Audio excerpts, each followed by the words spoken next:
Alright, guys.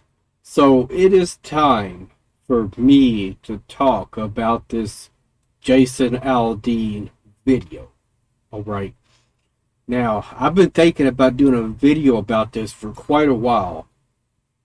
But I've been really taking my time and really, doing a lot of contemplating about this. You know what I'm saying? Now, I just came across this channel. Only watched a couple videos from him so far. This right here is a great channel. Alright.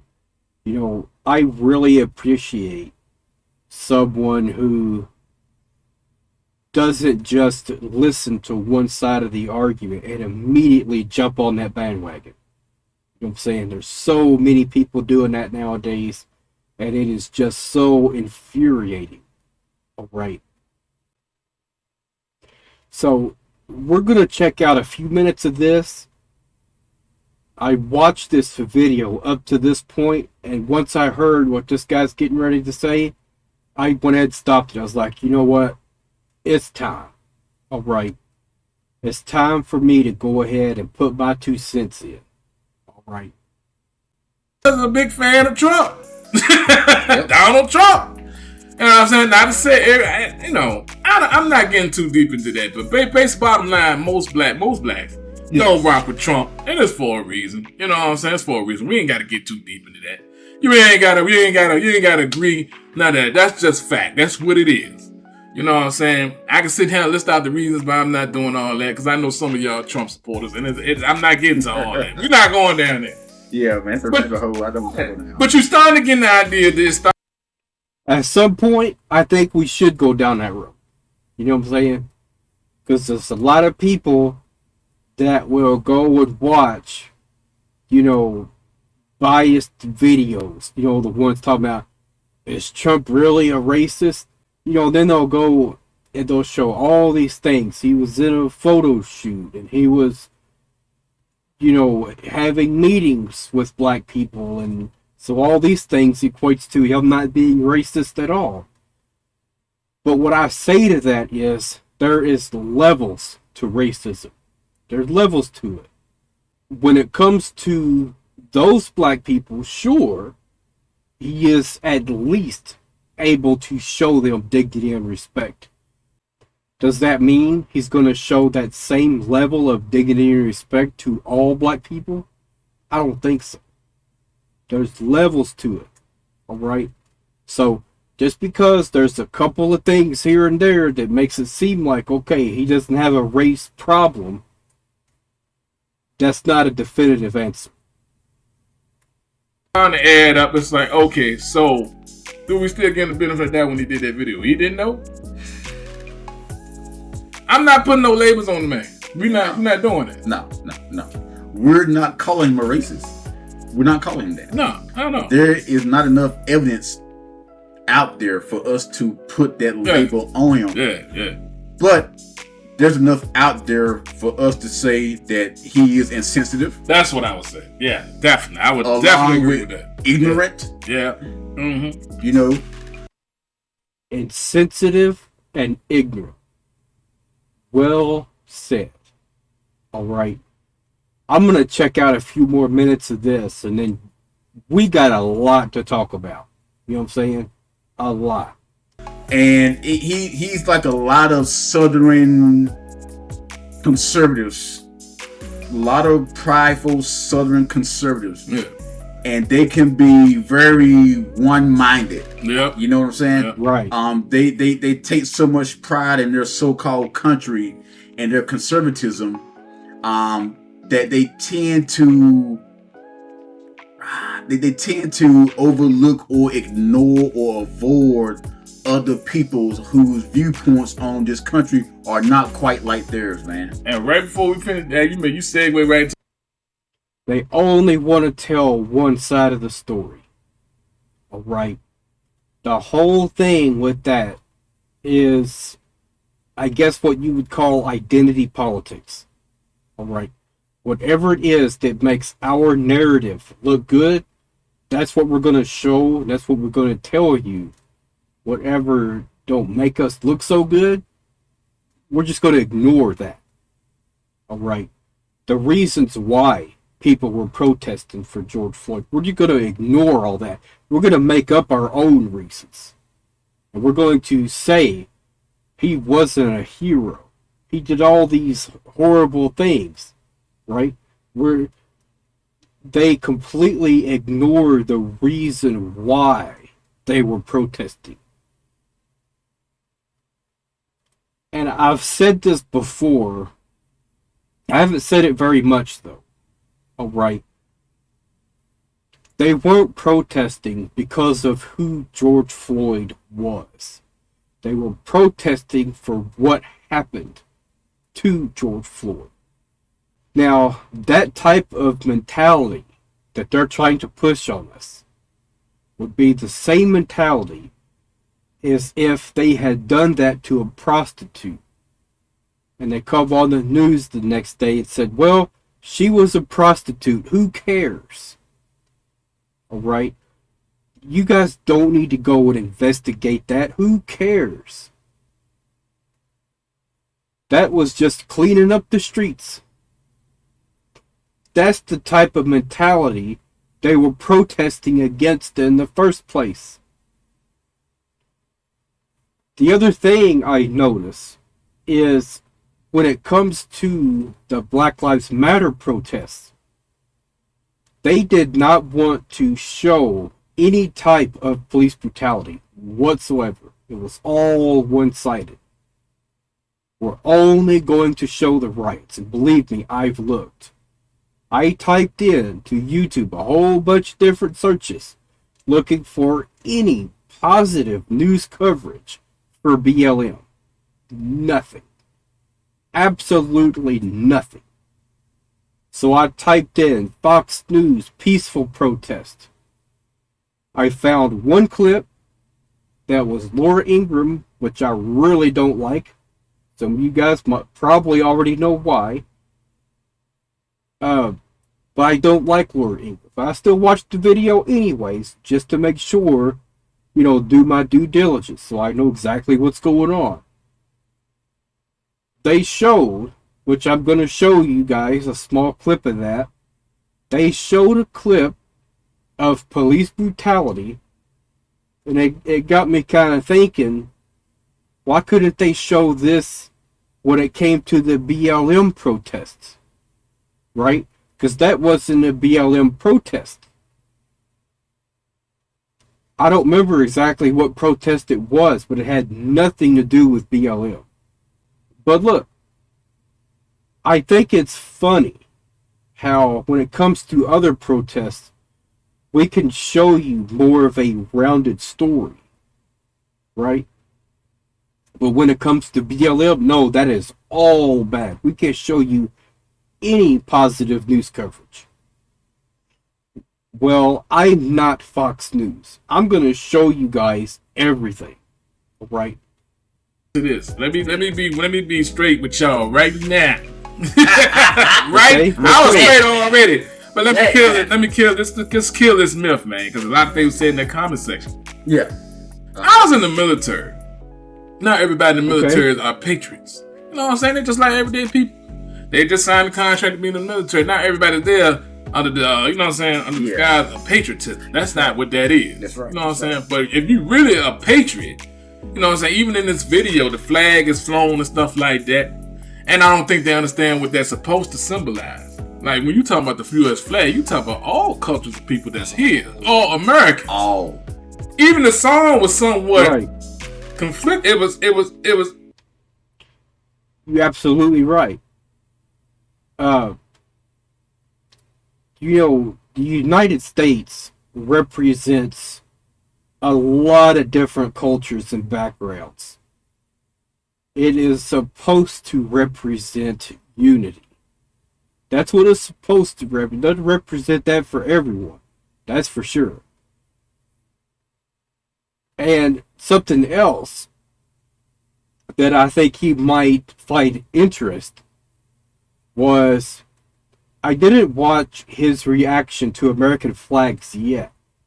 I did watch his reaction to the system. And in there, he said, during his reaction to American flags, he said, okay, when was America great? What I find so interesting about that is when I did my reaction to American flags, that's exactly what I said when that line came out. I said, okay, well, you tell me this. When was America great? All right. The reason why I said that, probably the reason why he said that as well, is because that is what T.I. asked Candace Owens. All right. So there you go. Which she didn't really have an answer for now, did she? You know what I'm saying? It was somewhat conflicting because it's like you're saying in small towns in America, we take care of our own. So do you not take care of the people that's in the big cities and stuff like that that probably need your help? They're Americans too. Why are you pimping the flag like that if you're not talking about the whole country? You're talking, what is that? All right, guys, look. He is 100% right on this. You know, and I think this narrative right here that he's pointing out is one of the biggest problems with the song.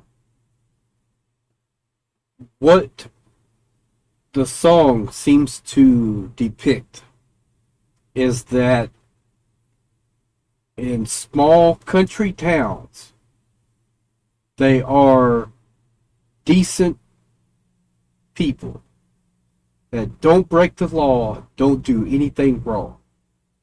All right. Then, according to the song, you know, of course, not saying this is what he intended, all right, but the song and the video together goes towards pointing people in this narrative. You go to a small country town, everything's going to be fine. You go out to the city, everything is not going to be fine. Doesn't matter where you go. If you're not in a small town, then you just need to get away from there. All right. Not, like I said, not saying that's the narrative that he wanted to put out, but that's the undertones that a lot of people are getting from it. It's a bad vibe that you get from it. All right. Whether he intended it or not. And that's the whole thing about it. You know, if he wanted to do a song like this and not have it be so controversial, then he would have wanted to tell a more rounded story. All right. The other problem with it is the video only seems to show all the negative things to do with the Black Lives Matter protests. All right. That's a huge problem, and it's no surprise, considering the fact that his best friend is apparently Candace Owens. And we should already know how Candace Owens feels about Black Lives Matter. Right. You know, I would like for someone to ask her how she feels about the movement, about the people who are peacefully protesting, right? And I'm pretty sure her response would be, there were no peaceful protests, right? And if you would go on Fox News, and I've looked and looked, all right, it's not there. You know, I've went to Fox News, typed in Black Lives Matter protest.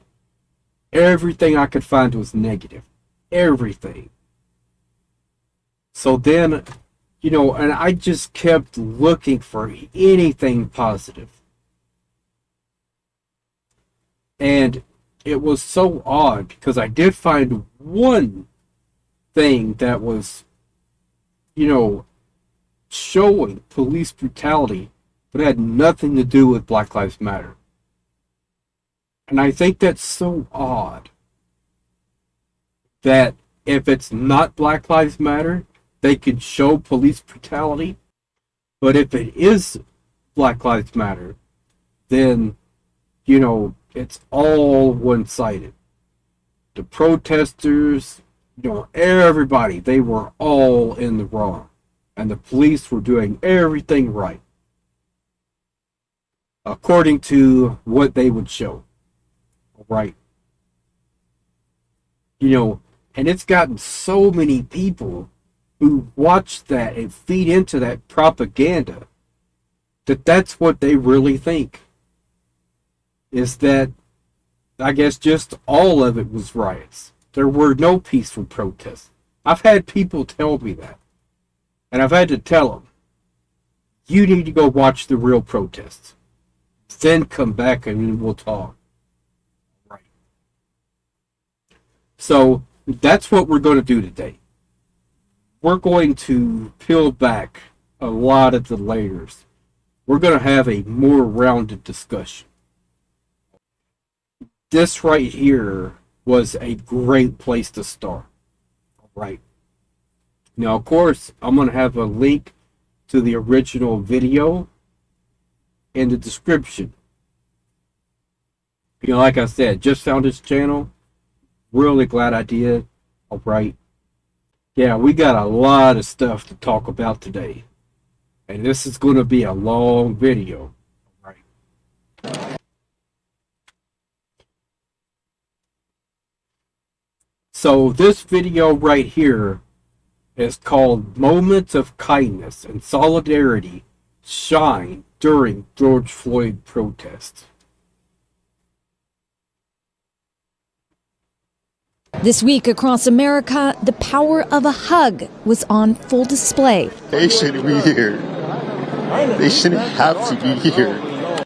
As well as solidarity. A lot can be said by simply taking a knee. In New York, California, and Washington state, violent looting was met with sympathy. Americans helped Americans pick up the pieces. And then there were those who tried to stop things from falling apart in the first place.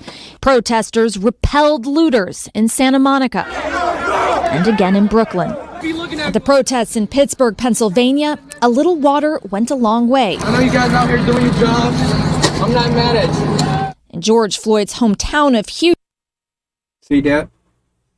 Fox News wasn't going to show you that. Alright?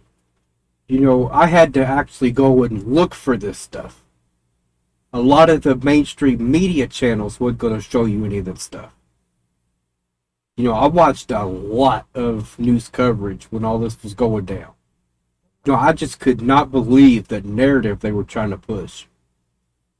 Another thing to note, there were protests all over the world. It wasn't just in the United States. Right. The vast majority of the confrontations that we were seeing came from the United States. Everywhere else, it was mostly peaceful protests. Alright?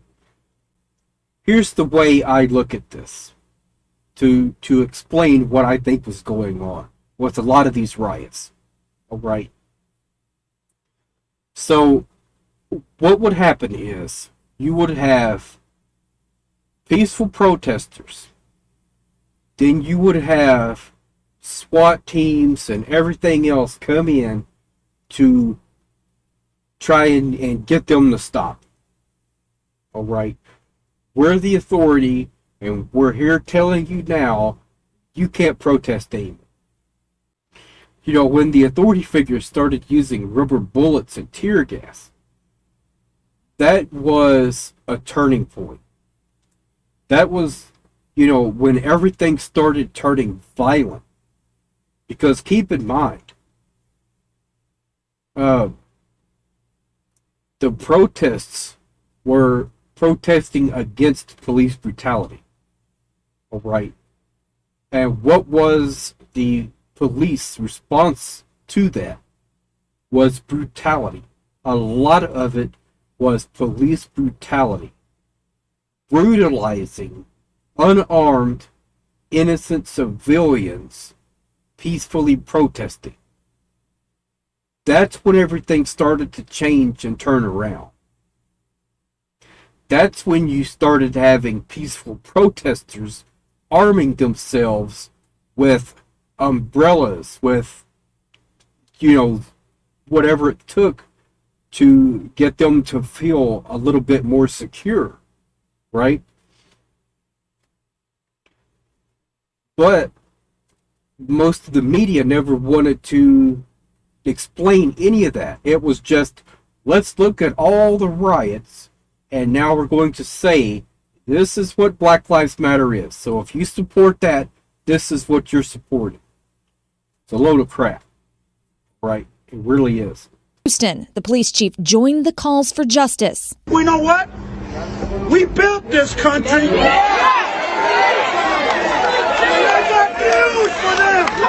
ain't going nowhere.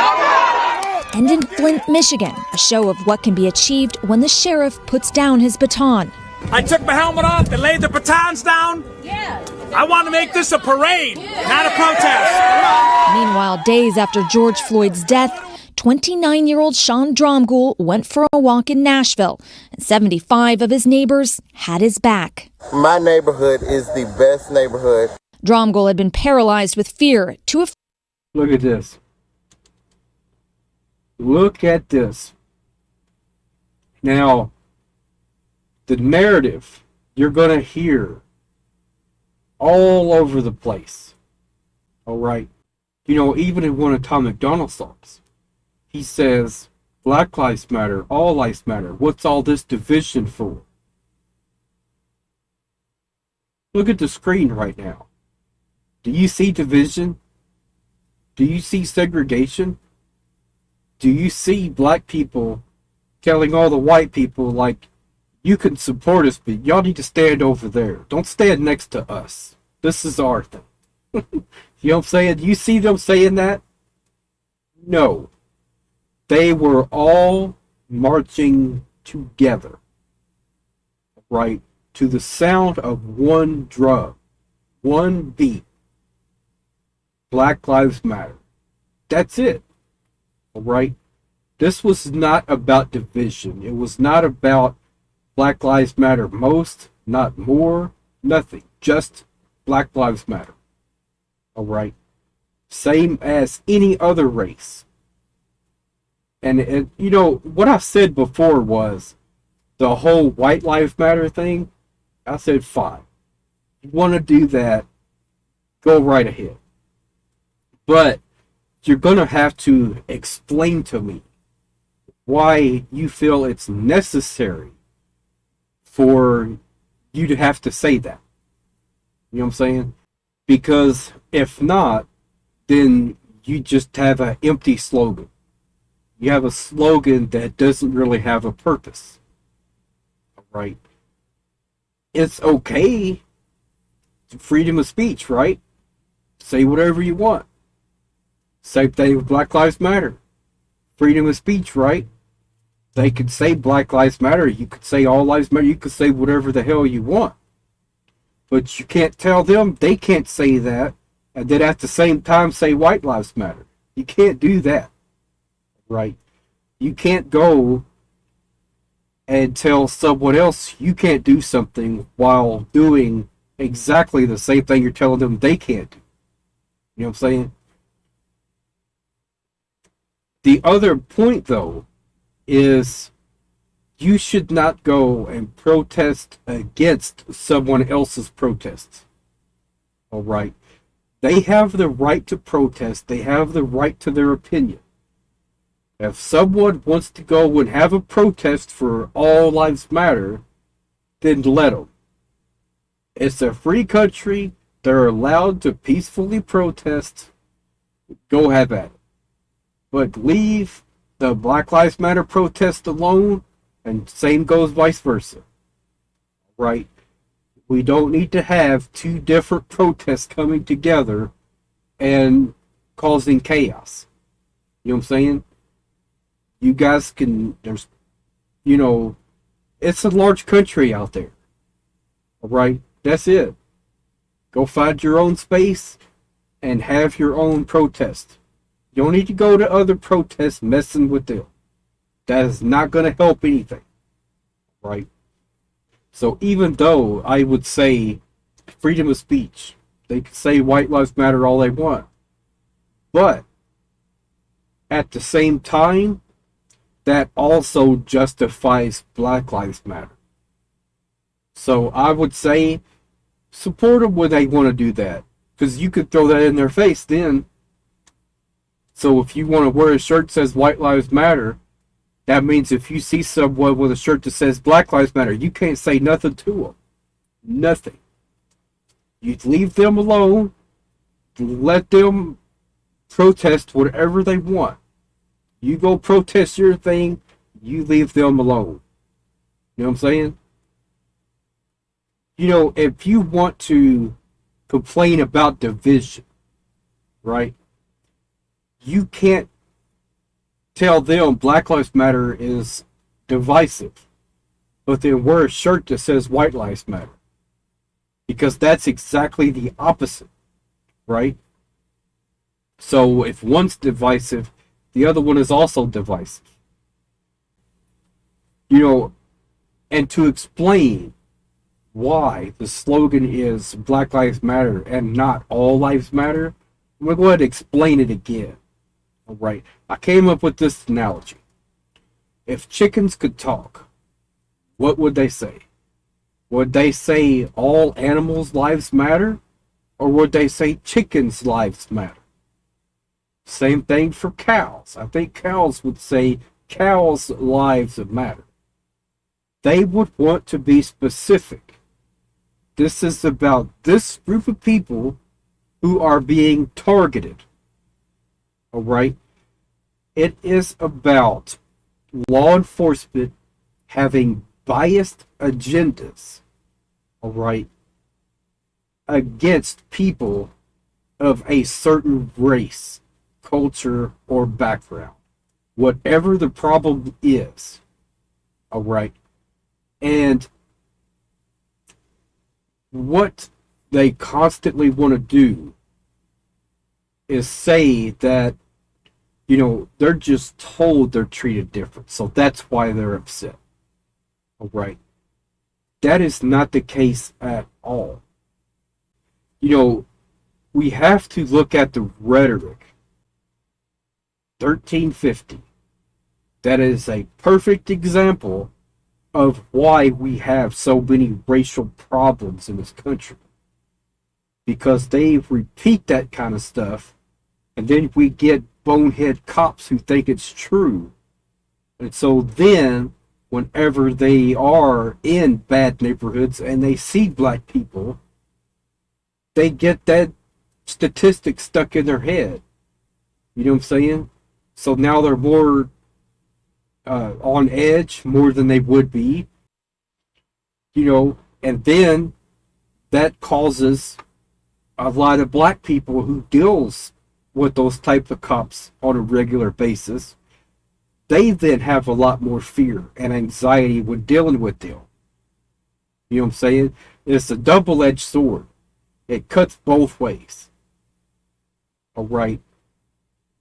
When you go and repeat racist statistics like that, and not even try to offer up some type of explanation as to why that could be the cause, you're not doing anything but hurt.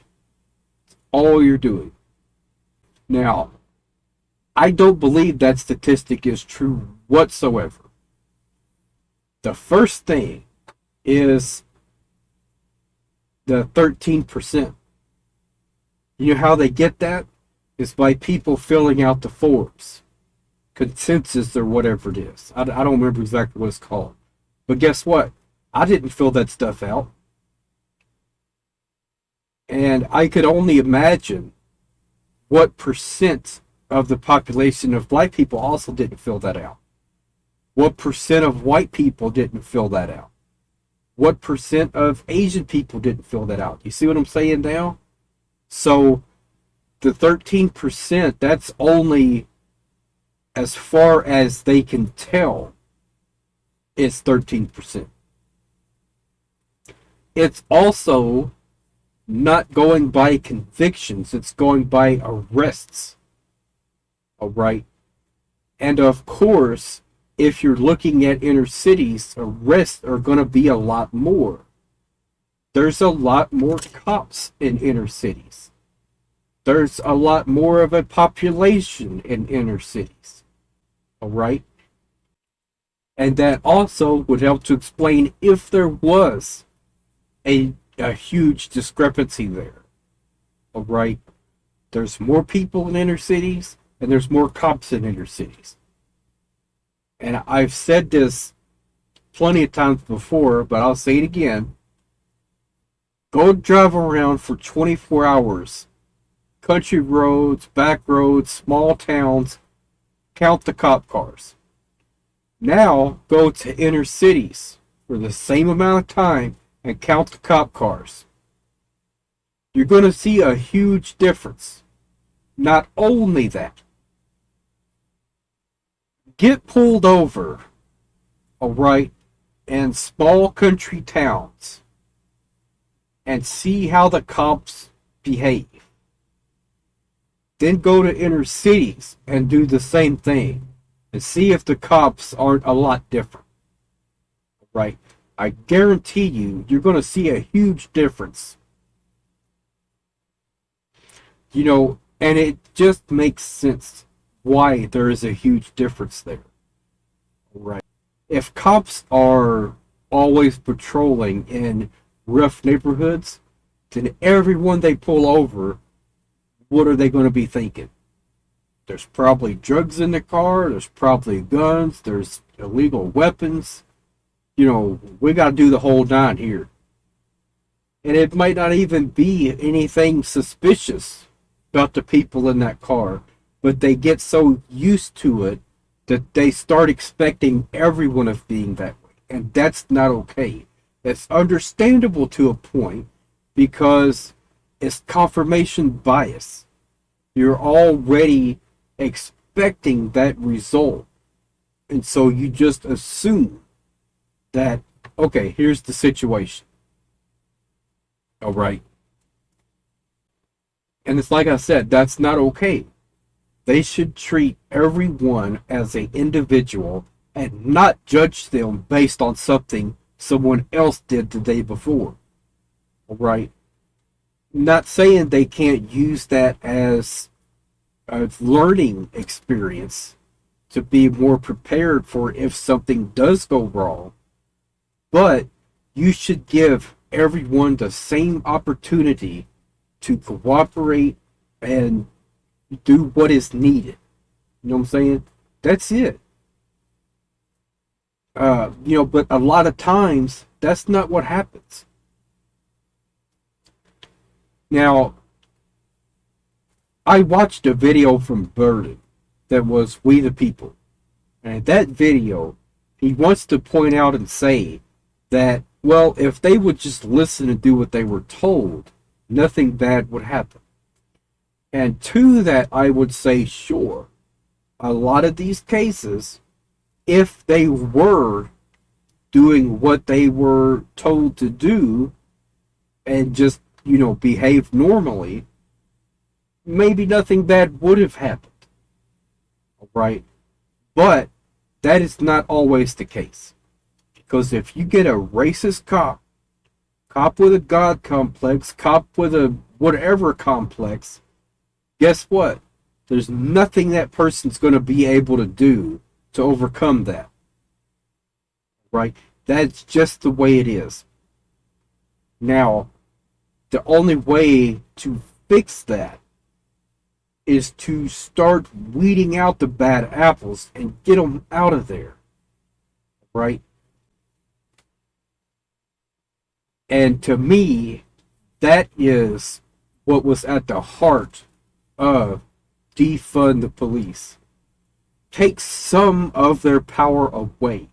Because right now, the general consensus is they are gods. We're supposed to live under their boot. And they expect us to be there under their boot.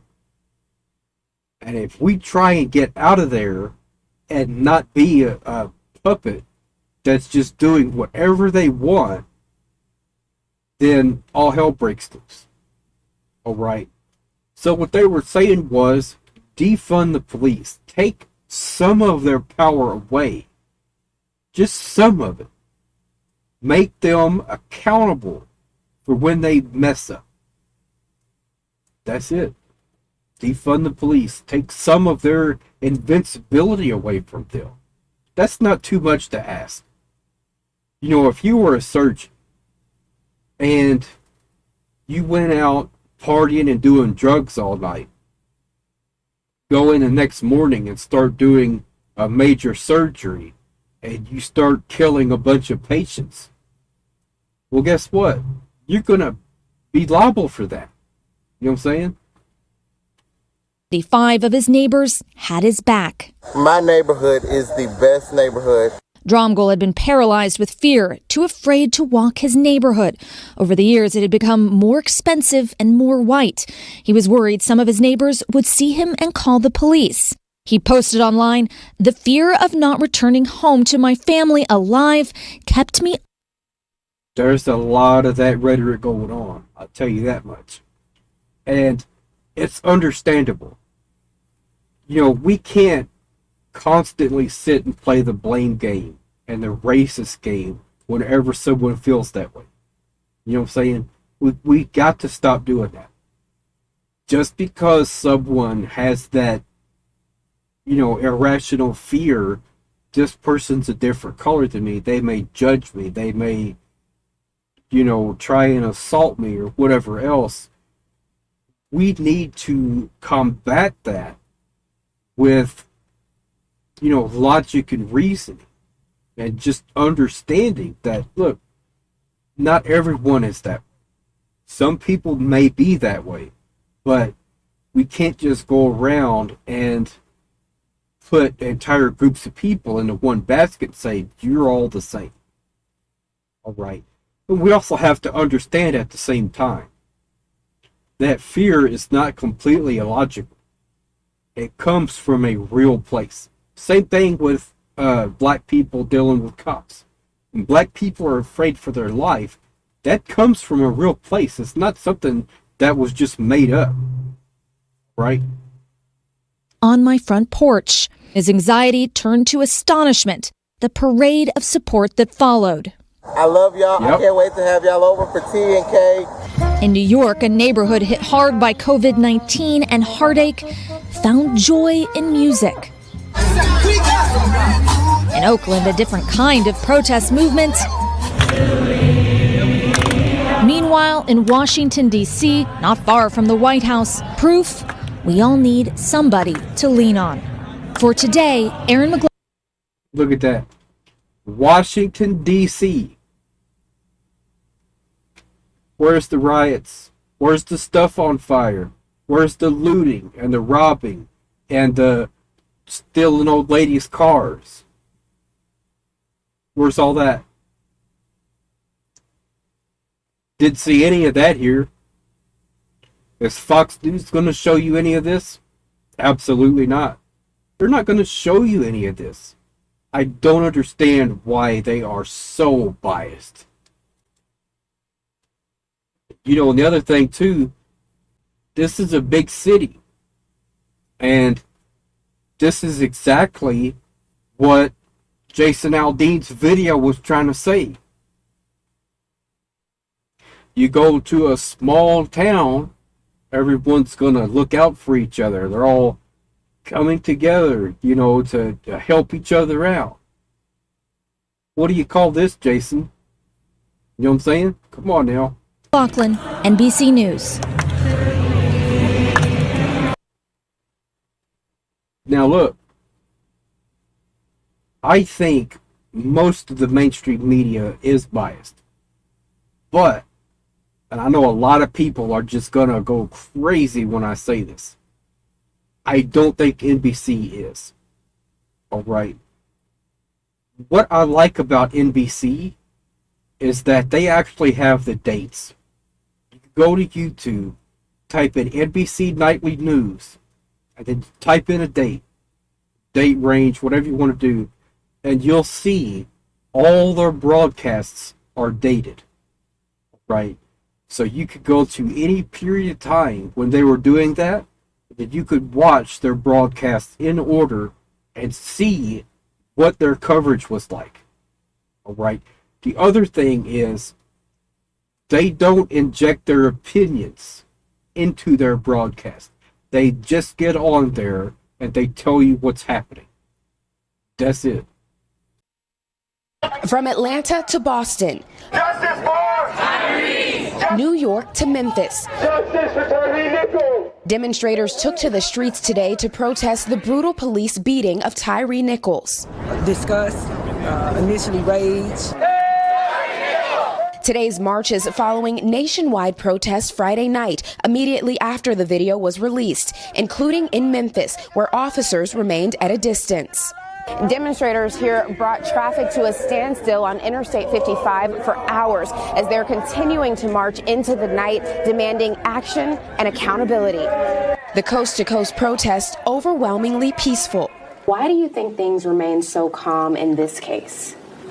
Well, I think they remain calm because there are three factors at play. Swift termination, swift indictment, swift release of the video, I think have all combined to result in these protests being peaceful. It was less than 3 weeks after the January 7th traffic stop turned deadly that the 5 now former Memphis police officers were charged with second-degree murder before the video was released publicly.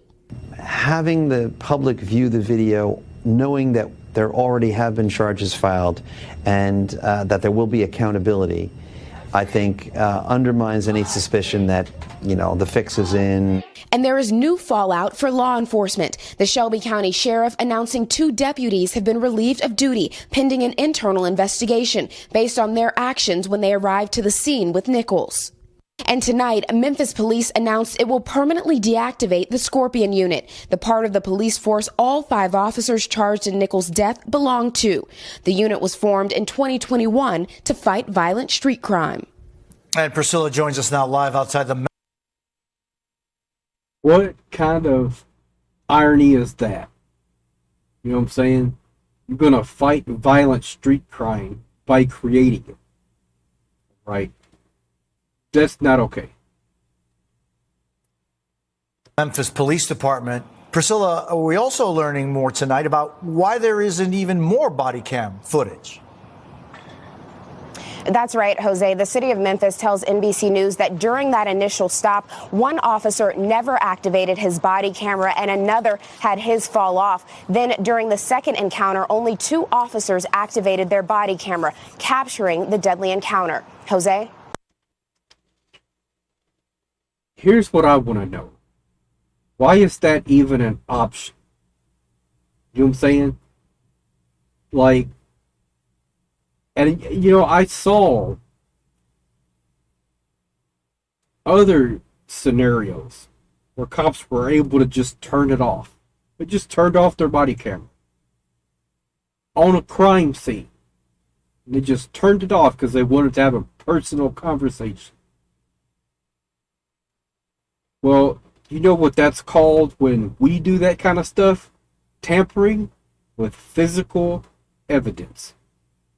But it's okay for cops to do it. That's not alright. They shouldn't be even able to manipulate those cameras. You know what I'm saying? And if their camera malfunctions or it falls off or breaks or whatever else, guess what? You need to go home or go back to the station to get a new one. That's my opinion on that. So my opinion, take it even further than that. We shouldn't ever have any officer for any rank whatsoever to be conducting business without a body camera. Alright? Just shouldn't happen. So here's a story that I found really interesting. Alright. Tucker, this video tells a different story of January 6th. I saw a little bit of this a long time ago. I didn't really pay much attention to it. But we're going to take a few minutes to analyze this video. All right. These are the pictures you've seen of January 6th. They're familiar because they've been playing on a loop on every media outlet in America for the last 2 years. There's a reason for that. But it turns out there's quite a bit of video you haven't seen. And that video tells a very different story about what happened on January 6th. More than 40,000 hours of surveillance footage from in and around the Capitol have been withheld from the public. And once you see the video, you'll understand why. Taken as a whole, the video record does not support the claim that January 6th was an insurrection. In fact, it demolishes that claim. And that's exactly why the Democratic Party and its allies in the media prevented you from seeing it.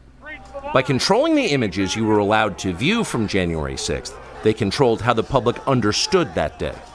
They could lie about what happened, and you would never know the difference. Those lies had a purpose. They created a pretext for a federal crackdown. Think about the difference.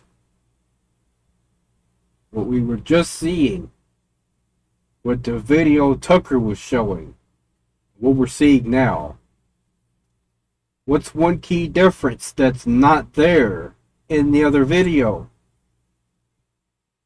The sound. People screaming. None of that in that video, huh? Don't you think if all this commotion and chaos was going on while that other video was happening, there would be something? You would hear people screaming. You would hear stuff breaking. You would see people running around.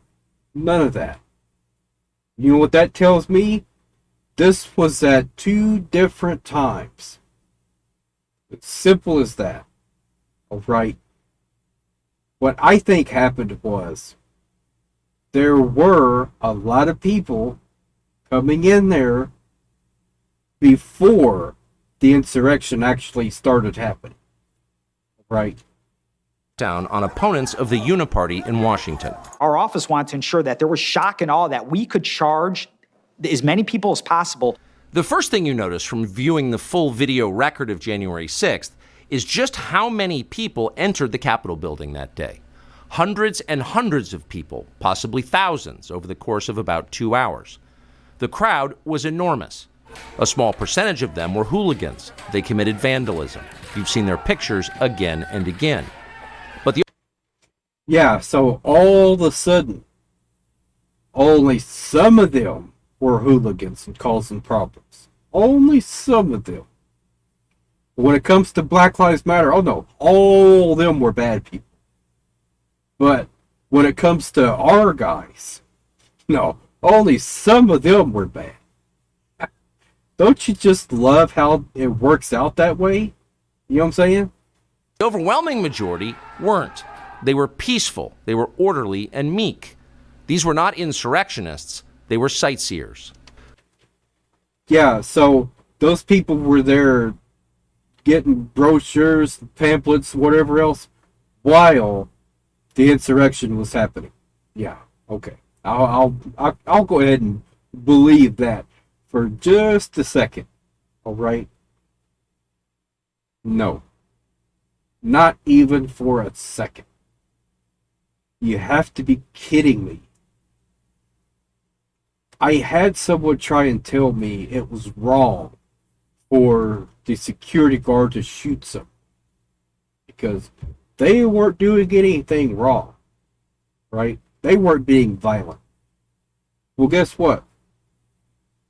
Let's imagine it's your house, right? You're at your house in the middle of the night, and there's an angry mob outside, and they're calling for you to be hung.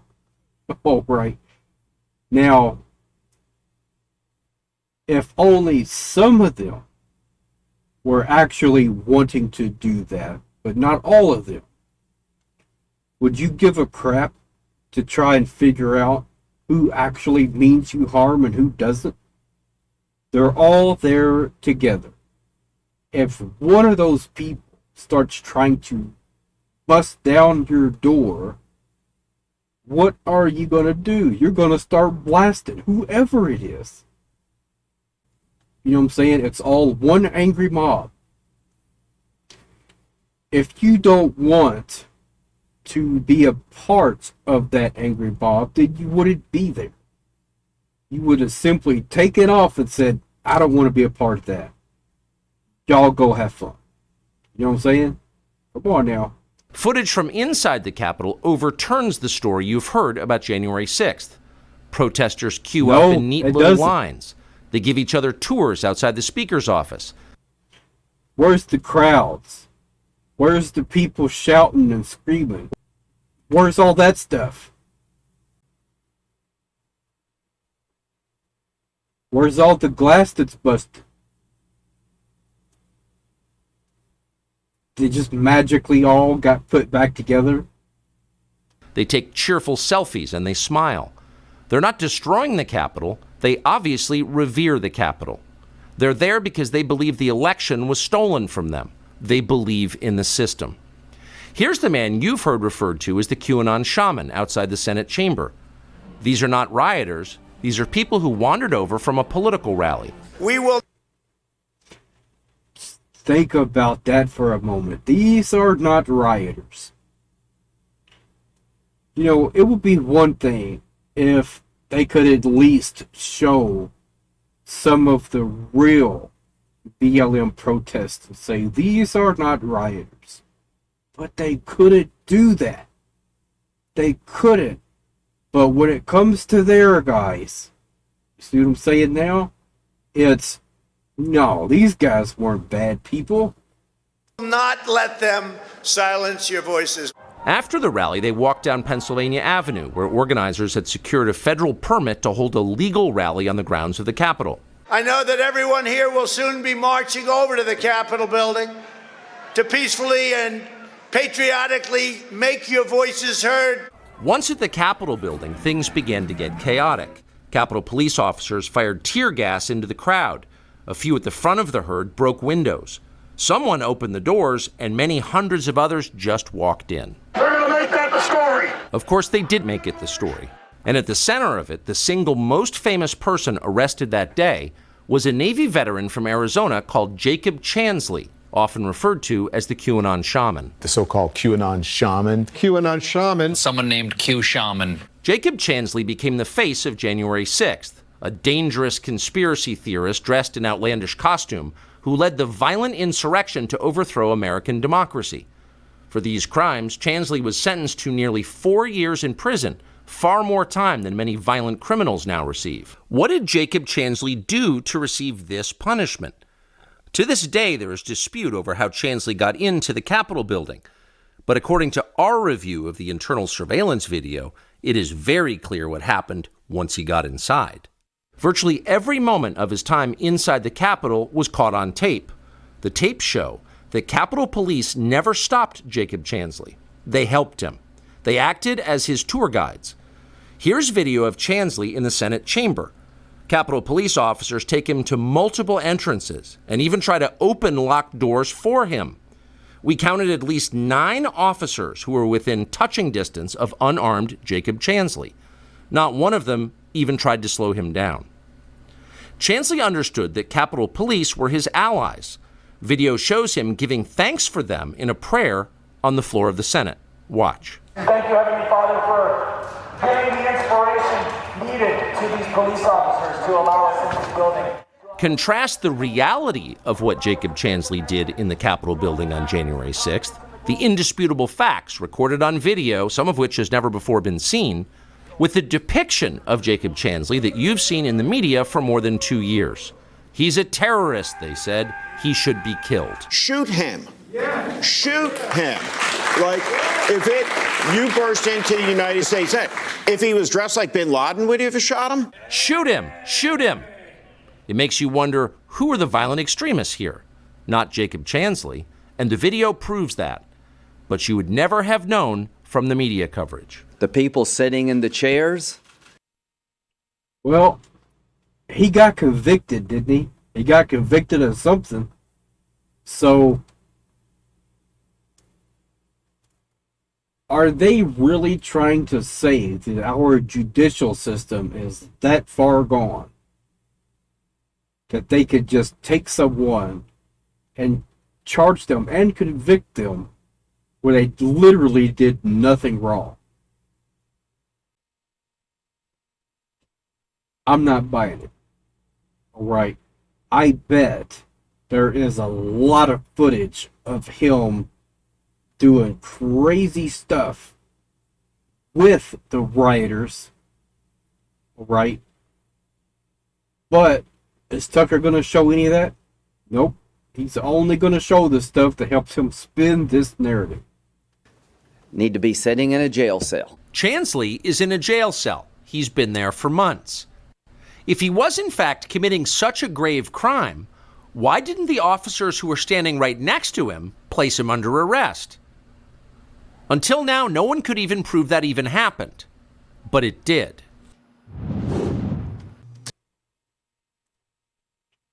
There were no riots at that time. The lack of common sense that I constantly see it just blows my mind. You know what I'm saying?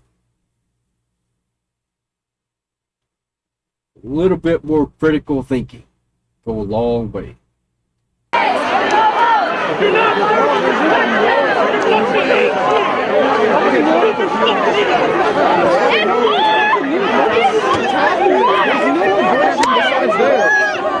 I don't understand.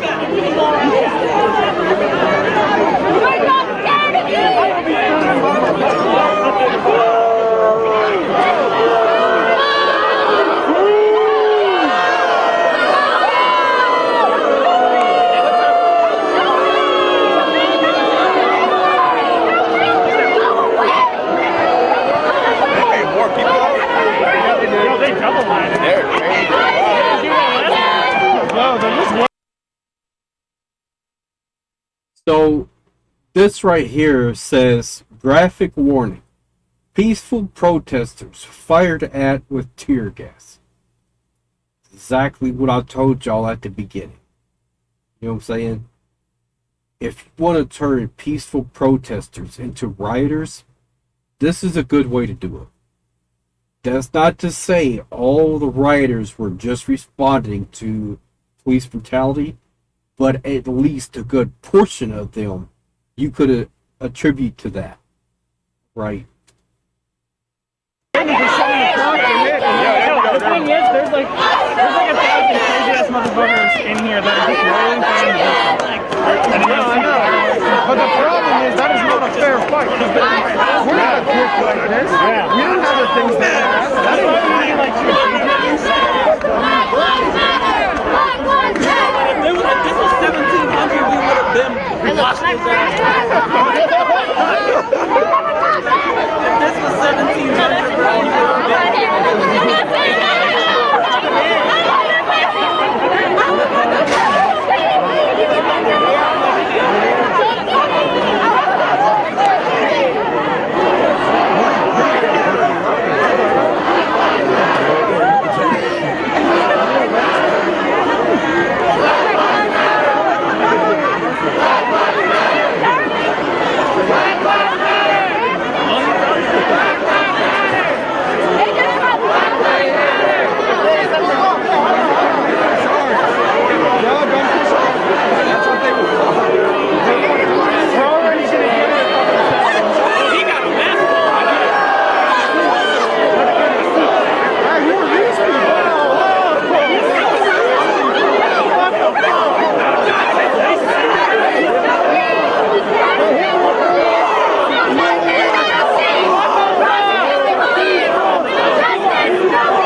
Oh man, these rioters are just so bad.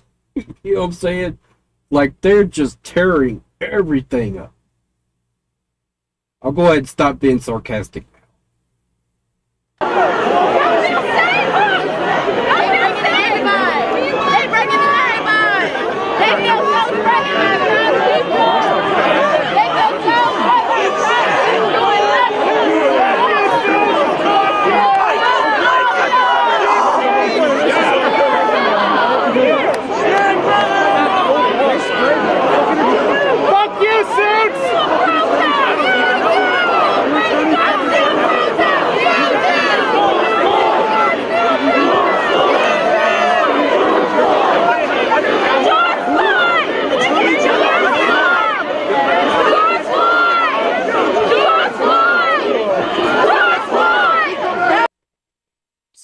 here's the way I look at this. All right. All these people that were going around protesting, all right, is to say a very simple thing. If you keep treating black people like they don't matter, at some point, you're going to be faced with a angry group of people that's going to tell you otherwise. It's as simple as that.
So, what I want you guys to do now, if you still think that all this is just a load of crap, go on YouTube, type in examples of police brutality during the Black Lives Matter protest. Watch the horrific imagery you're going to see. Right. You know, and it just goes to get you to a place of understanding that a lot of these people, when they were rioting, doing whatever else they were doing, a lot of them were simply just lashing out. They were tired of being beat on and treated like they don't matter. You know what I'm saying? That's not to justify it at all. It was not okay to do what they were doing. Right? We're supposed to stay peaceful no matter what. But I think at the end of the day, we should still be able to look at them and say, you know what? I still need to understand why you were doing all that stuff. It matters. Alright? You know, whenever a psychopath gets caught, right? They don't want to just lock him away and throw away the key and never talk about him again. They want to talk to him. They want to understand what went so wrong in his life that made him turn into that. You know what I'm saying? They want to look for warning signs so that they can, you know, educate other people, educate teachers, staff, faculty, everyone else. Look for these warning signs so that if, you know, a student is having problems, then maybe we could, you know, get that addressed before anything bad happens. All right? That is the concept that I'm looking at here. All right? If someone is caught doing anything crazy like that, then simply ask them why. What was going on that made you decide to do all that? I think you'd be quite surprised at the responses you're going to hear. Of course, they're all going to be different. Everyone's going to have their own individual reasons for doing whatever they did. You know what I'm saying? But I think that's a question everyone should be asking anyways. You know, instead of just assuming that you know everything, I think a lot more people need to just be able to step back and listen. You know what I'm saying? That's it. That's what I try to do. I definitely don't know everything. I'm sure a lot of things I'm going to say are going to be wrong. And that's totally fine. That's why I actually listen to feedback. If someone makes a valid point, then in later videos I might change my mind about something. You know what I'm saying? It's as simple as that. So now we got a video from Vox. Alright. Protests aren't what they look like on TV. I hope this is going to address what I've been talking about this whole time. On fire. This is getting serious. Oh my goodness. You watch the TV news. We got a little bit of a fire breaking out on the left here. And you're like, oh my goodness, all the protests are riots. Vandalizing. Fires have been started. Things got out of control. And we're not going to pay attention to the protesters in a city that has been racked by this violence. We're marching peacefully and chanting names.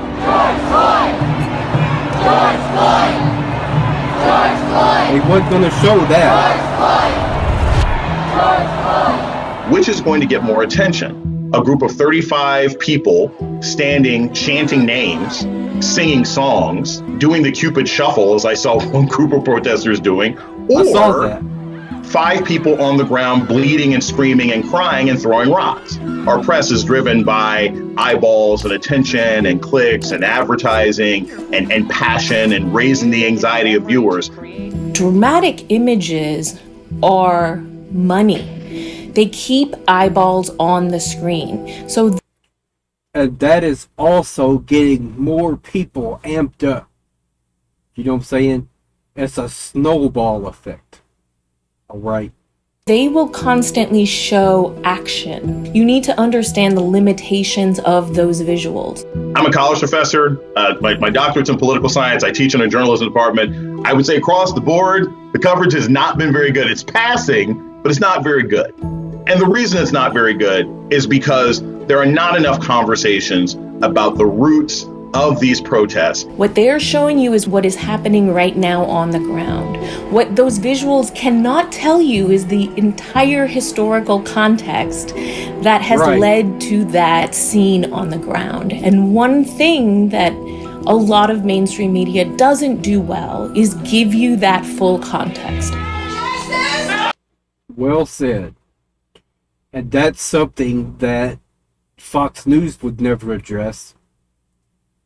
Why it was necessary for them to go and protest for Black Lives Matter. You know what I'm saying? They wasn't never going to tell you that. But I will. Right? There is a channel that I watch quite a bit. I've been watching this guy for quite a while. Beau of the Fifth Column, I believe. We're going to check out one of his videos in a little bit. So what we're going to do, I'm going to watch the rest of this video. And then I'm going to show you guys how to watch real protests that isn't just, a video like this. Alright? You can't untangle this moment from where we are just in this year, starting with February with the coronavirus. Ahmaud Arbery's lynching, having people in shelter in place, having people become angry that they are in shelter in place orders, having the economy, significantly slow down. There was a lot of things at play here. A lot. And I love that they're pointing this out. The shelter in place, all the mandates and everything else that was going on. It wasn't just like what we all associate with it, why they were protesting and why a lot of the riots happened. There was a lot that went into that. There are so many events just like, how about being laid off from work and not having any income? I'm sure a lot more people could understand that sending people over the edge. For real. You don't think that had anything to do with it? People need to start thinking about this stuff. since January. that led up to this moment, not to mention the hundreds of years before that. This becomes a very complicated story. Come to me right now. This woman just got tased. Who is to blame for the violence? It is crazy that when we talk about destruction of property, that the presumption is that the unarmed people who are protesting are more likely to cause property destruction than the paramilitary cops who are showing up. Because tear gas canisters are really hot. Flash bombs can start fires. Tear gas leads people to run and break through windows in order to hide and get help. I'm not saying the police are intending to cause damage, but if you're randomly shooting out tear gas, it's gonna end up in the back alley with a pile of newspapers and some garbage. Does that mean that there aren't protesters who engage in destruction? Of course there are. You know, to say that all this is turning into looters. Only thing he's saying here is that you can't just blame everything on one side and leave the other side completely innocent. You know what I'm saying? It's like saying everybody at the party is a drunk driver. No, some people will leave and cause problems, but you can't say everybody at the party is the worst behaving person. I think one thing that we actually don't do well and don't quite understand is anti-Blackness and how it works in our society, how it is in our language, and how it is used by mainstream media. We have spent the last month. Well, that is something that is a very serious issue. All right. And the best thing that we can do is to listen to the people who are saying that and really try and fully comprehend what they're talking about. You know what I'm saying? Watching protests who want the country to open up. And we saw images of these people screaming and yelling and spitting on police officers who were plainclothes officers. They weren't in riot gear, they weren't in masks. Now we see protests based on violence and death. And we see peaceful protesters come out, but suddenly the cops come out in riot gear and everything looks like, you know, some sort of violent takeover in some 80s post-apocalyptic film. What I'm reminded of are photos in New Orleans of white people leaving stores with food, and the headline being, "This is how people are surviving," and Black folks leaving the store with food. Much different scenario in the eyes of the media. I've said it many times. Right. Food and calling them looters. This is about a community that is treated differently by the police in our country. Just consuming the news right now in the next 5 days is not going to give you a good understanding. Most of the stuff they're showing, Fox News. You know what I'm saying? I talk about Fox News a lot because guess what? That's where a lot of this bull crap comes from. Understanding as to why this is happening. It's the emails I get where people say, well, I was in favor of the protesters, and then they turned violent and it's a problem. Well, why are you more offended by people being violent in response to state-sponsored violence than you are by the initial act that caused everything?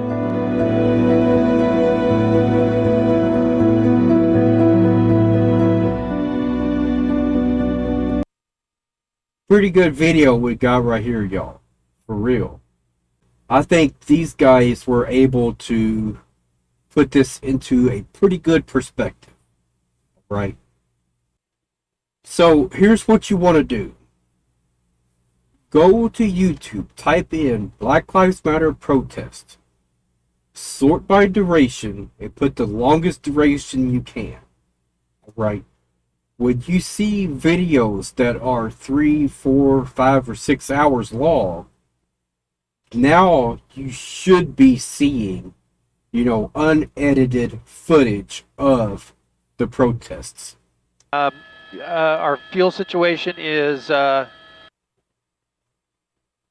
more. You know, sure, you're going to see some confrontations. Second You're and probably Olive, going to Second see and Olive some downtown. riots or whatever else was going on. But you're going to see a lot of No, peaceful this is just city protests. streets. They're Right. not really close to the freeway right now. They set up. They just set up the skirmish line here in anticipation of them coming north.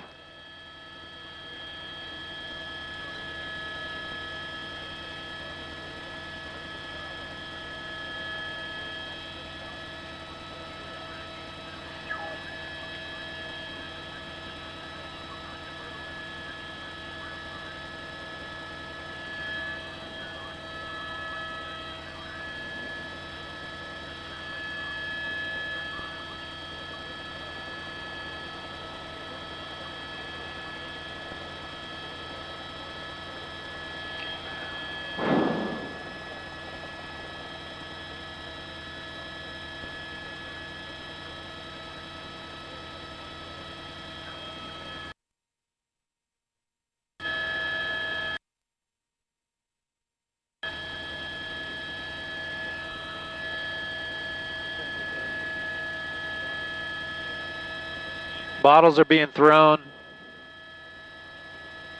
or holding bottles. They're not throwing them. Sorry.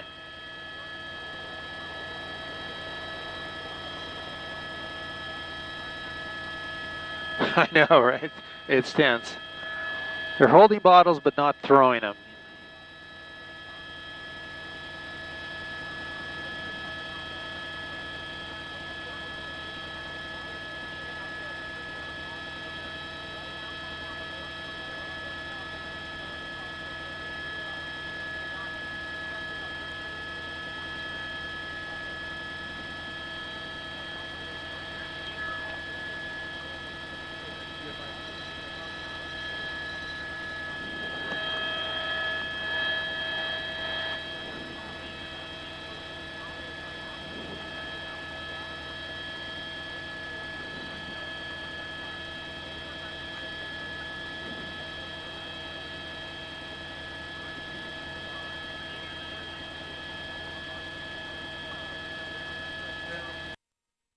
Pretty boring, right? I mean, this just goes to show you can't just watch one network or even a few networks, right? You have to listen to a lot of people and really understand what they're talking about. Now, alright, I got one more video I'm going to show you guys. Well, howdy there, Internet people. It's Bo again. So that Nike video, that went a little bit wider than I expected. A lot of people saw it that I didn't count on. That was supposed to be a joke for you guys that normally watch this. I didn't count on the extra couple 100,000 people seeing it, but I'm glad they did. Because, you know, they don't know the way I talk. They don't know that I tend to switch what I'm talking about in the middle of a video. So a lot of them saw the first few seconds, took off to the comment section and started insulting me. And it's all okay. It was all worth it. Because one guy in his insults got me thinking. And I had time to think about it because I was coming back from town. That's like a 40-minute drive. The insult was that I was my IQ was 2 points higher than a plant, and that I needed to. Oh man! Now look, that is just hilarious. All right. Asked if I could open my hick mind and understand what it was like to be a black person in the United States. No, I can't. Neither can you. Neither can you. I know right now there's some white ally out there learning the terminology that say, no, I understand. No, you don't. You may get the statistics. You may understand the numbers. You may get that, you know, there's a huge disparity in the criminal justice system, and because of that, it translates into more unjust violence being visited upon them. You may get that. You may understand that there's a huge income equality gap. You may get that translates into a lower standard of living, lower health care. You may understand all of that. Doesn't mean you understand what it's like to be black in the U.S. It means you get the numbers. Maybe you understand a little bit of the history. But see, it's way deeper than that, because, you know, when we think about slavery, we think about the physical costs of slavery. And they're horrible, no doubt. But I think today, what's more relevant is something else. Where are you from? Not in the U.S. Where are you people from? Odds are, if you're white, you know Ireland, Scotland, England, Germany, Italy, Greece, France. Where are you from? And based on your answer, I can tell you all kind of things about you. I can tell you whether your gravy is red, brown, or white. I can tell you what kind of booze you probably drink. Tell you what kind of food you eat. Tell you what cuss words you use. Translates into a lot of things. The values you instill in your kids. The jokes you tell. The biases you have. My kid's 4 years old. One of them. He's 4 years old. If I look at him and I say, ooh, ah, he's going to go up the rah. Now, if you're Irish, you just laughed. If you're English, you probably got a little mad, because that's part of your cultural identity. If you're not either one of those, you have no idea what that means. Yep, no idea. 4 years old. Kid doesn't know where Ireland is. Couldn't point to it on a map. But it's already starting to get ingrained in him. He's already being able to take pride in that cultural identity. Why don't we have Bantu pride? Congolese pride? Why don't we have that? See, the sociologists, you know, they like to point to black pride and say, oh, well, it's a healing endeavor. So, you know, black people can get together and they can join in that struggle. That's a cop-out. That is a cop-out. That's a whitewash of the reality. The reality is that slavery ripped that from them. They have black pride because they don't know. I don't know. It wasn't in the slave owner's interest to keep track of the cultural heritage of his property. So that cultural identity that shapes you, it does. Think about it. Think about how much of what you are as a person is linked to your heritage like that. It was stripped away, gone, and it got replaced. It got replaced. You know, down here in the South, especially out in the country, you go into a black kitchen, somebody is going to know how to cook hog jows and chitlins. Pig's feet. Down here, that's seen as black cuisine. That didn't come from Africa. Not the way pasta or shepherd's pie came with us. That came from the plantations. That's what the slave owner threw away and let them eat. They endured that for so long, it became part of their culture. They endured it for so long, they got good at it. Found a way to make it flavorful. No, I can't understand what it's like to be black in the U.S. I can't understand what it's like to have my cultural identity stripped away and replaced with the knowledge that when my granddad was a kid, people didn't think he was human. Yeah. Or that what is seen as my cuisine is because we got good at cooking trash.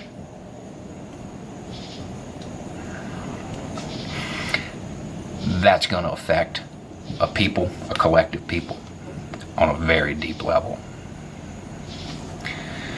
You know, when you say get over it, we're a long way away from that. We're a long way from getting over slavery. Yeah, the physical scars, they've healed. They have. Cultural ones are still there because it's gone. It was stripped away. Just vanished in the air. And I really want you to think about how much of who you are as a person comes from the old country. And then imagine what it would be like if you didn't have that. And if what it was replaced with wasn't love of the red, white, and blue. Because the red, white, and blue didn't love you. It wasn't that long ago, guys. There are people alive today that dealt with that dealt with some pretty horrible stuff. And it's getting better, but it's not solved.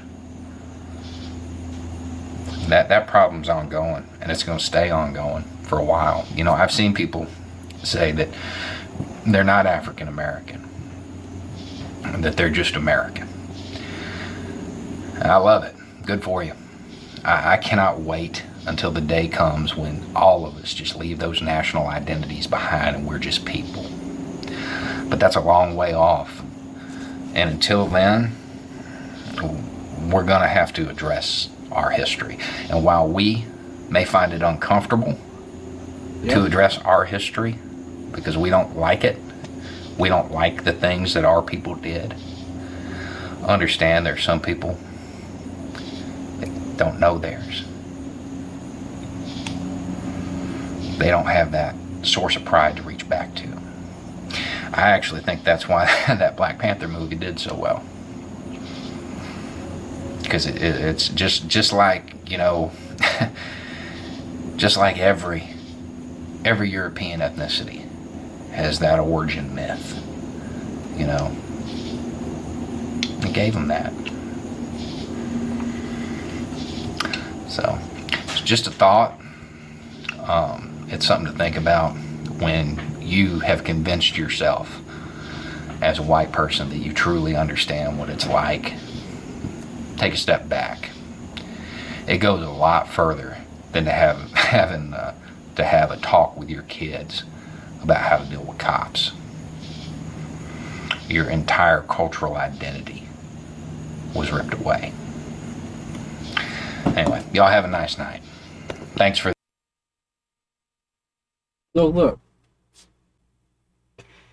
I wanted to show this because, you know, it was something that I think really puts into perspective the fact that, you know, even though slavery was a long time ago, it doesn't mean that it's not important or relevant anymore. That's the narrative that we keep hearing. All right, over and over again. You know, oh, we just need to put that behind us and move on. Okay, that's a good thing if we can. If, you know, some people can, that's great. You know, but we need to understand not everyone can just put that behind them and move on. You know what I'm saying? We need to understand that. We can't expect everyone to be the same. All right? You know, even though I get what he's saying, we can never fully understand. That may be, but we can still try to understand. We can still do everything we can to try and understand to the fullest of our capability. Right? And that should be the goal. Instead of just saying, well, I don't understand, so I'm out of it. I don't care anymore. You know what I'm saying? We can't do that. What we need to be able to say is, I don't understand. Why don't you explain it so that maybe I could understand a little bit better? You know what I'm saying? Understanding, we can never fully understand because we're not walking in their shoes. Right? They can tell us from their perspective what they've seen, what they've heard, what they've been through. Right? We could start to understand a little bit better. And I think that's where we need to go. We need to start listening and start trying to understand. Instead of just taking every little thing, spinning it into something different. All right. So, one last thing I want to go ahead and address. All right. The differences between the crime rates in inner cities and other rural towns or whatever else. Why is it so different? Right? There's a few things at play. There's a lot of things going on there.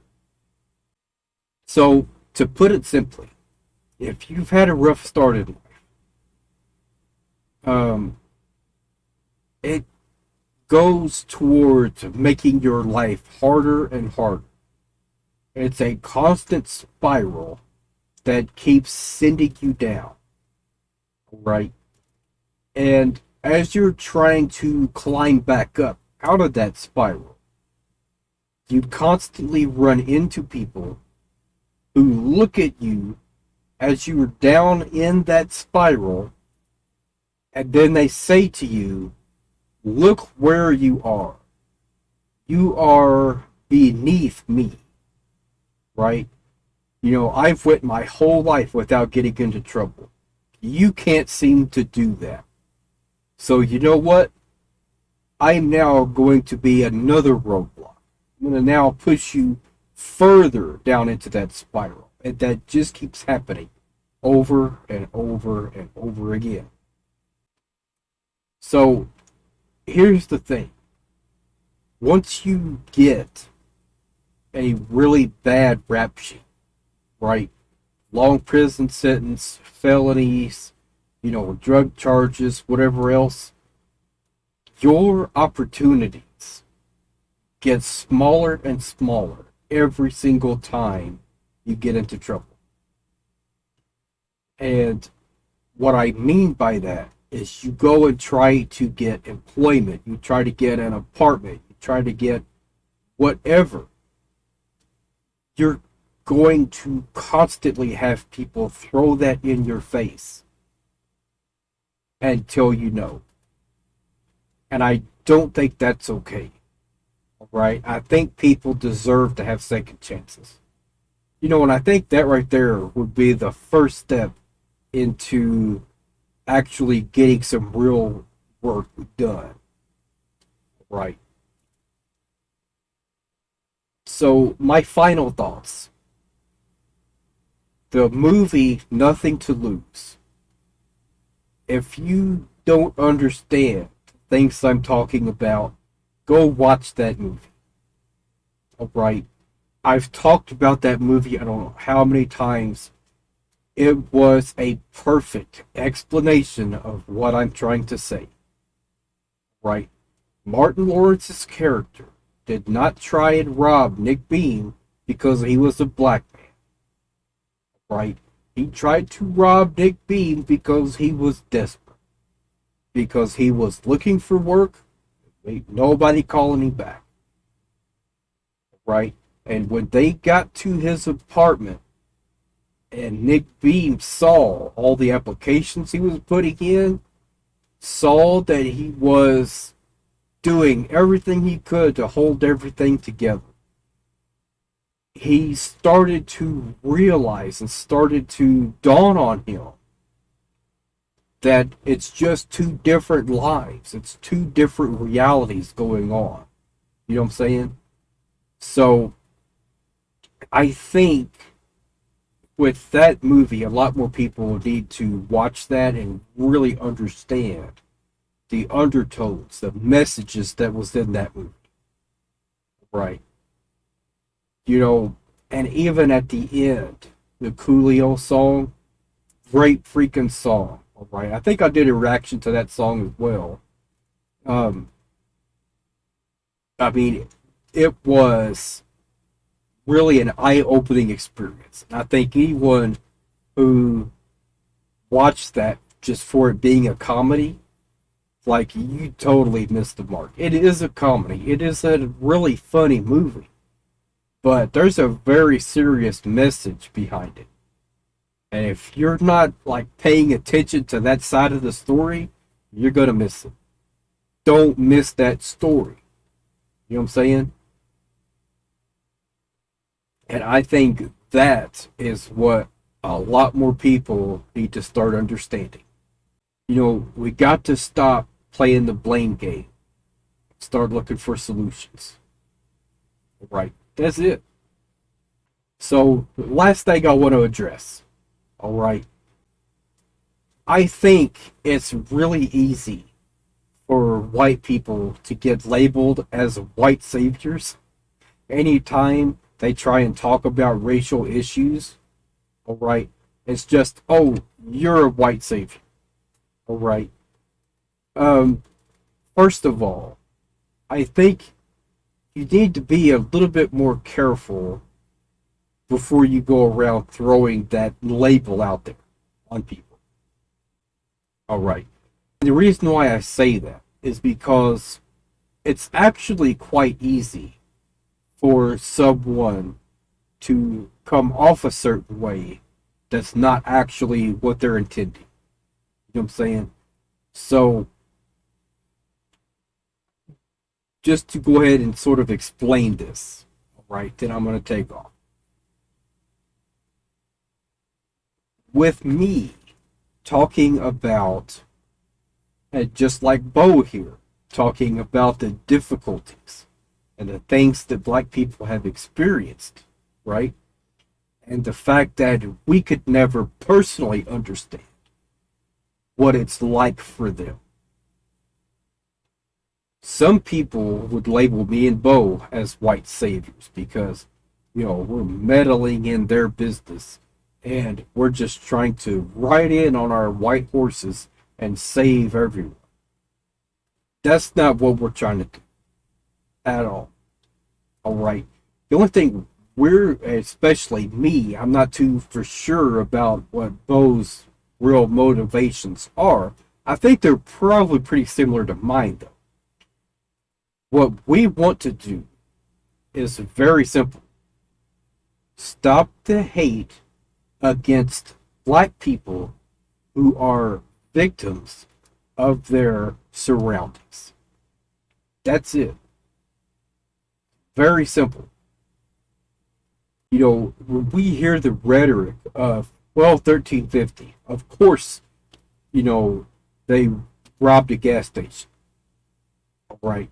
And never, ever question and look into it any further than that. What was going on in that person's life when they decided to do that? All right. And another thing that we want to counter is the idea that if a black person does something wrong, well, it's because of their skin color. Right? That is totally false. It has nothing to do with their skin color. They have just as much opportunity, intelligence, everything else that we have. All right?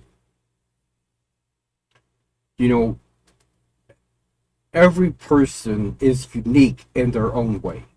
Right? That's not what I'm saying. For every single person, when they are being created, they have the same opportunities as everyone else to receive good genes or bad genes. Right? There is literally no difference. It is their upbringing, their surroundings, their financial situations, their home life, their parents, the values that was taught to them. Those are the things that builds character. Right? It's as simple as that. So then, the last point that I want to make, what is a white savior? What is the personality type that should be attacked? Right? The person that does a couple different things. All right. All black people are victims. That person is a white savior. That person is condescending towards black people. Right? I'm not saying all black people are victims. What I am saying, though, is that in certain areas, a lot more people inhibit black people in those areas. Right? So, in those specific areas, you're more likely to be victimized by the system. It's just the way it is. I'm not going to be the one to fix that. Right? The only thing I can do is tell people what I think the problems are. Maybe someone else could do something about it. All right. That's it. Another example was voting IDs are racist. That is an example of a white savior. Someone who thinks black people need to have like everything just laid out on a silver platter for them because they can't do anything on their own. That is a white savior, right? And that is totally bogus. If, you know, if a black person doesn't have a state ID, that leads me to have a few questions. Were you born in the United States? Do you have, you know, access to birth certificate? You know, what is going on there, right? It's not a question of, well, do you know where the DMV is? Do you know, you know what I'm saying? It's not any of that kind of stuff. Those type of questions are very condescending. I'm not trying to be condescending whatsoever. And I could understand that it might come across that way. That's why I said you have to be very careful before you go throw out those labels. Make sure you understand if someone is trying to have an honest conversation or if they're just trying to be a white savior that thinks they're going to be the one to fix everything. I don't think that. I'm not trying to fix everything, right? I don't expect to change everyone's opinion about what's going on in the world, right? The only thing I'm trying to do is throw out my 2 cents, and that's it, right? You either take it or you leave it. That's it, you know? And the only thing I want to do is to have good discussions. And the way I'm looking at it is if someone has been seeing nothing but propaganda and misinformation, maybe they might come across one of my videos and see that I'm actually trying to back up the claims that I'm making. And maybe they'll come away with some more understanding. That's it. You know what I'm saying? I'm not trying to be condescending towards anyone. I'm not trying to say I have all the answers. I'm not trying to say that at all. The only thing I'm saying is I think I have valid opinions on stuff. That's it. So y'all let me know what y'all think. That's it for now, y'all.